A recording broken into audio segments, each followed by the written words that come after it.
Hello everyone, welcome to Definite Solution. Today in this tutorial I am going to show you how to change the location of the taskbar in Windows 10. So let's get started. There are two methods to change the location of the taskbar. Method 1, just drag and drop, and method 2, taskbar settings.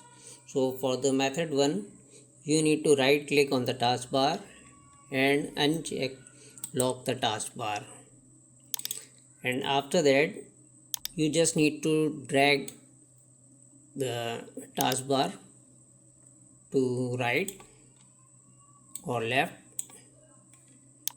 or you can also move it to top. So for the method number 2, another method to change the taskbar location is by going to settings, then click on personalization, and from the personalization window you need to click on taskbar at the left side.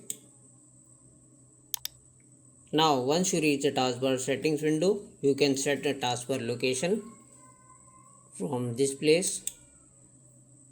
You can change the taskbar location to bottom, top, left or right. Now once and that's it. Now you can successfully change the location of the taskbar. If you find this tutorial helpful, then give this video a thumbs up and don't forget to subscribe for more videos.